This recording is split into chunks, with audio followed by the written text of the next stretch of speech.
Basically, it's communication. And basically what that communication is, we may have the owner generation knowing what they want, but they haven't communicated with the younger generation as to what they want, what they see.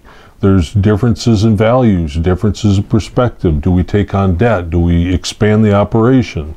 A person 60, 70, 80 years old may not want to take on a lot additional debt, but the younger generation may want to grow the business. Growing business profitably is good, and debt may help you do that if it fits the operation. But again, the communication will come about and basically make that plan happen. And with that plan, we want to basically have them sit down and talk about, where do we see ourselves in the future? Where do we see this land base, this operation in the future, 3 years from now, 5 years from now, 10 years from now? 10 years from now, the older generation may say, I'm going to be retired. I'm going to be renting the farm. The younger generation might say, we're going to be doubling the cow operation or the fruit operation, or we're going to get into processing. But again, when that's communicated, not only do the family members know what's going on and where you're headed and where your future is, your bankers, your attorneys, your accountant, your employees. Very motivating for employees to say, I'm part of a growing operation. We do this, not they are doing this. It's not us and them, it's we are growing this business and I'm a part of it. Basically, when we discuss values in a family, if mom and dad says to the successor generation, their children, and be very blunt about it, when I die, this is what I want to see happen. So if there's 5 children, or I'm going to say anything more than 2 children involved, or more than 1, you quickly eliminate a lot of the conflict that can happen in family business succession. A non-business person child and a business person child.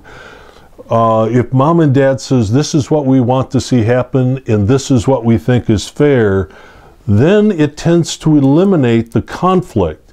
Brothers, sisters can have Thanksgiving dinner together and continue that valued family relationship, knowing that this is what mom and dad wanted and they're carrying out mom and dad's wishes. And again, very important, profitable operation.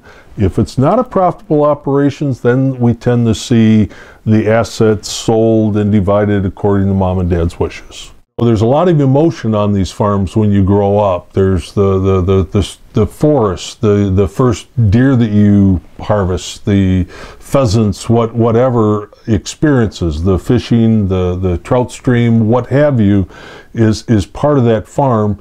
So in many cases, the non-farm children have a lot of what I call the heirloom value.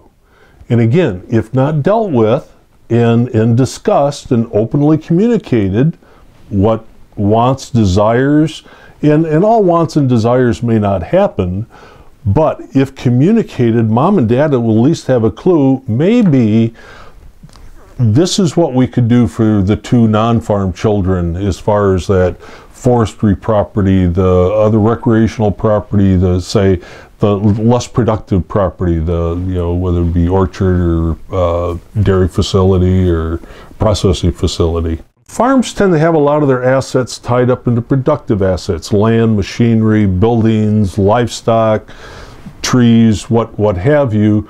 But I'm also seeing farm wives who have worked and have the teacher's retirement, have a stock portfolio, have themselves inherited funds.